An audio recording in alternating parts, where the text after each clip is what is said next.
A second bloom. Chapter 1. The Breaking Point. The day David left me was etched into my memory with painful clarity. It was a cold, rainy afternoon, the kind that seeped into your bones and made the world feel as gray as the sky. David came home late from work, his face drawn and serious. I could sense that something was wrong, but nothing could have prepared me for what he was about to say. "We need to talk, Clara," he began, his voice devoid of the warmth it once held. I tried to keep my composure, but my hands trembled as I set down the book I was reading. "What is it, David?" He took a deep breath, his eyes avoiding mine. "I can't do this anymore. I can't stay in a marriage where there's no hope for a family." His words hit me like a physical blow. For years we had been trying to conceive, but every attempt ended in heartbreak. Tests and treatments, consultations with specialists, all had yielded nothing but frustration and sorrow. My infertility was a constant source of pain, but hearing David speak of it so bluntly was a new kind of torment. "David, we've talked about this," I said, my voice trembling. "We've been through so much together.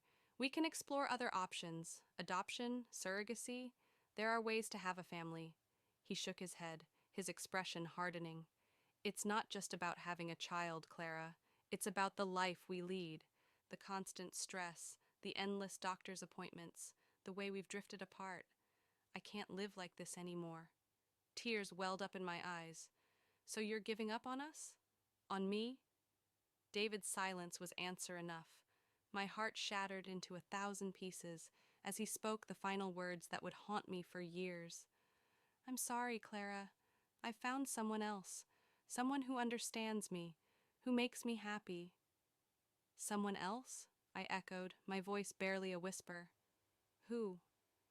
His hesitation was brief but telling. "Amy." The name hung in the air like a curse. Amy, his sister. The one person I thought I could trust. The one who had been my confidant during our struggles. Betrayal layered upon betrayal, the pain was almost too much to bear.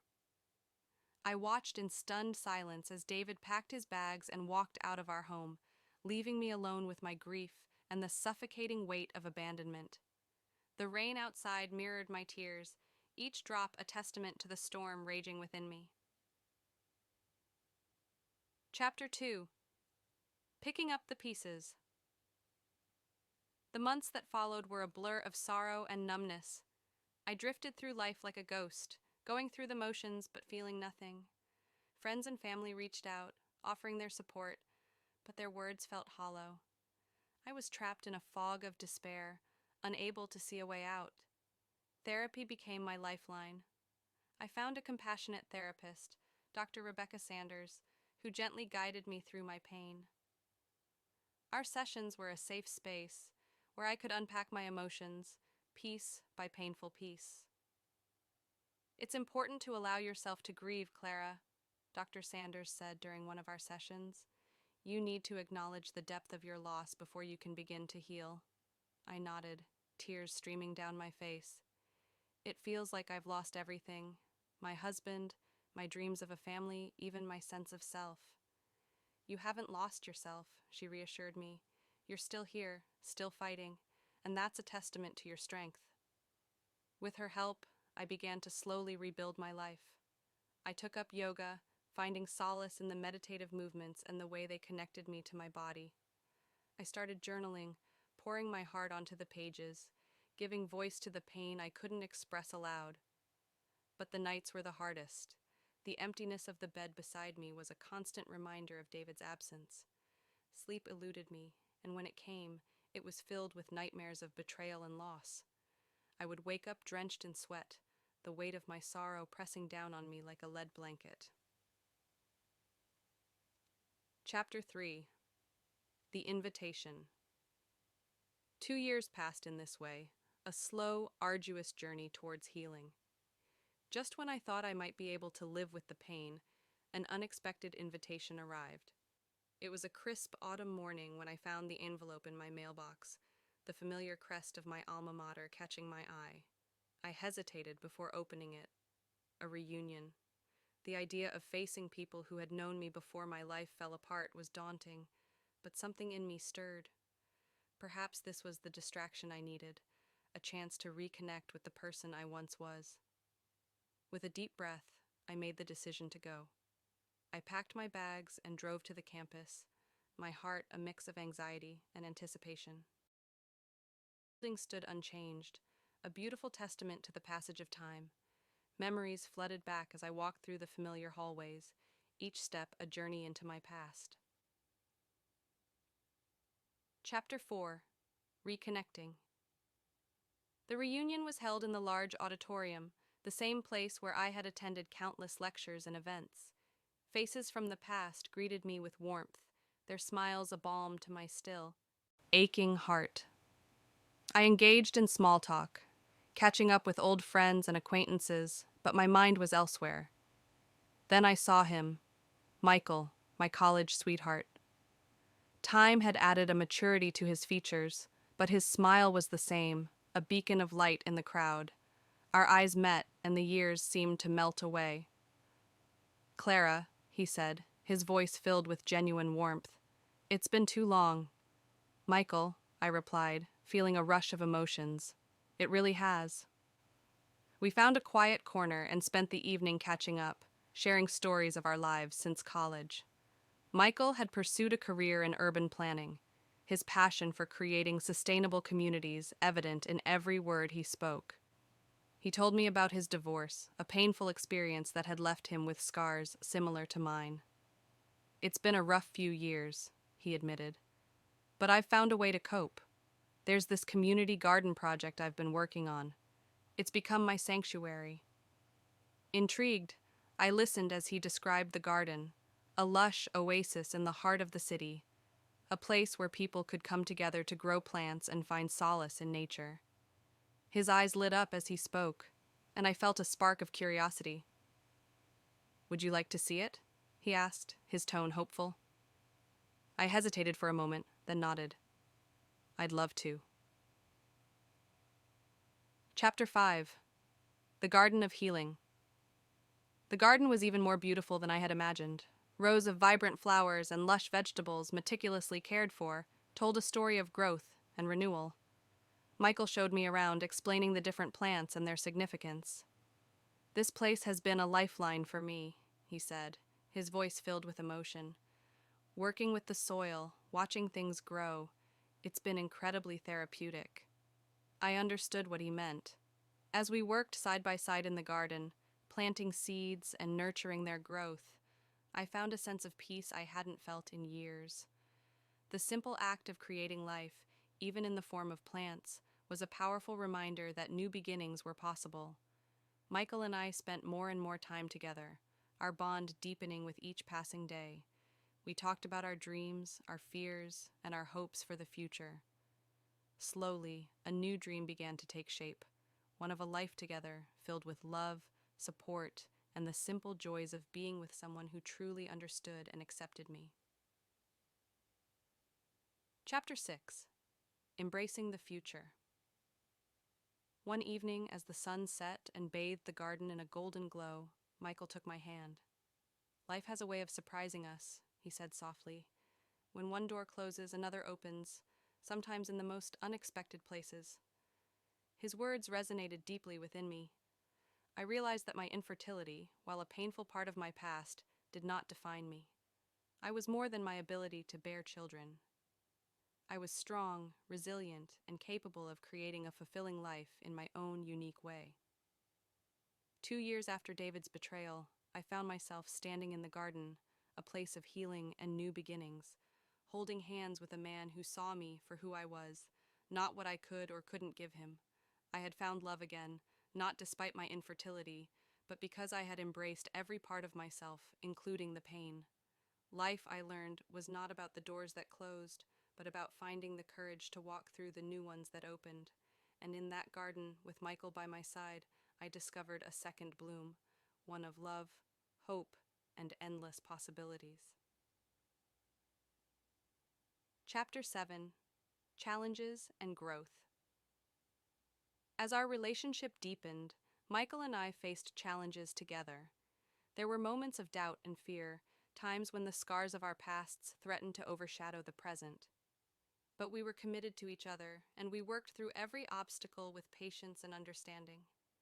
We decided to expand the community garden project, involving more people from the neighborhood. It became a place of connection and healing for many, a testament to the power of nature and community. Watching the garden flourish mirrored the growth in our relationship, each new bloom a symbol of our journey. I continued with my therapy, delving deeper into my emotions and uncovering layers of resilience I hadn't known existed.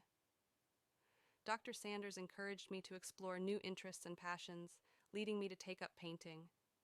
The act of creating art became another avenue of healing, allowing me to express emotions I couldn't put into words.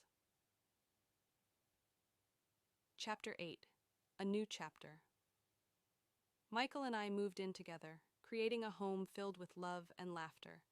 We talked about the future, about the family we could build in our own way. Adoption became a serious consideration, and we began the process with cautious optimism. The journey was not easy, filled with paperwork, interviews, and waiting. But we faced it together, our bond strengthening with each step. We met children who needed loving homes, and our hearts opened to the possibility of becoming parents through adoption. One day, we received a call that changed our lives. A baby boy just a few months old needed a home. His birth mother, unable to care for him, had chosen us to be his parents.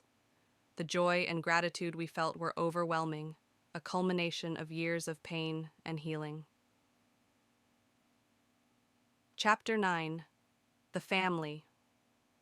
We chose bringing our son, Liam, home was a moment of profound happiness. Holding him in my arms, I felt a love that transcended everything I had ever known. Michael and I were parents, not because of biology, but because of the love and commitment we shared. Raising Liam brought new challenges and joys. We navigated sleepless nights, first steps, and the boundless curiosity of a growing child. The garden became his playground, a place where he could explore and learn. Watching him discover the world was a constant reminder of the beauty of life and the endless possibilities it held. Our home was filled with laughter and love, a stark contrast to the emptiness I once felt. Michael and I supported each other through the ups and downs of parenting, our relationship deepening with each shared experience. We created new traditions, blending our pasts and creating a unique family story. Chapter 10. Embracing the Journey. As the years passed, I continued to reflect on the journey that had brought me to this point. The pain of David's betrayal, once a sharp and constant ache, had softened into a distant memory. I had built a new life, filled with love and purpose, embracing every part of my past as a step towards the present. I stayed connected with friends and family, grateful for their support and the role they played in my healing. I also became involved in advocacy work, supporting others who faced infertility and adoption challenges. Sharing my story became a way to give back, to offer hope and encouragement to those on similar paths.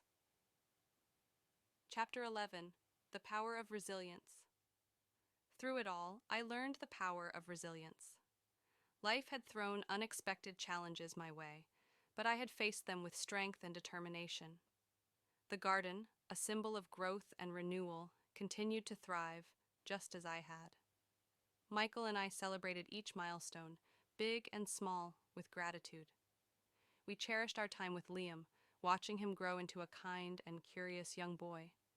Our family, created through love and choice, was a testament to the beauty of new beginnings. Chapter 12. A Future Filled with Hope. Standing in the garden, surrounded by the vibrant blooms and the people who had become part of our journey, I felt a profound sense of peace. Life had not turned out the way I had once imagined, but it was beautiful in its own way. I had learned to embrace every part of myself, to find strength in vulnerability and hope in the face of adversity. The love I shared with Michael and Liam was a testament to the resilience of the human spirit and the endless possibilities of life. As the sun set, casting a golden glow over the garden, I held Michael's hand and looked towards the future with hope and gratitude. Our journey was far from over, but I knew that with love, resilience, and the courage to embrace new beginnings, anything was possible. From heartache to hope, the blossoming of Clara's life. Clara's world crumbles when her husband leaves her for his sister, citing her infertility as the reason. Devastated and alone, she embarks on a painful journey of healing and self-discovery. 2 years later, a chance reunion with Michael, her college sweetheart, rekindles a connection that she thought was lost forever. Together, they find solace in a community garden where they nurture both plants and their budding relationship. As they face challenges and embrace new possibilities, Clara learns that true love and family come in many forms. This is a story of resilience, hope, and the unexpected paths that lead to new beginnings. Join Clara on her inspiring journey from heartache to hope, where she discovers the strength to rebuild her life and the courage to embrace a future filled with endless possibilities.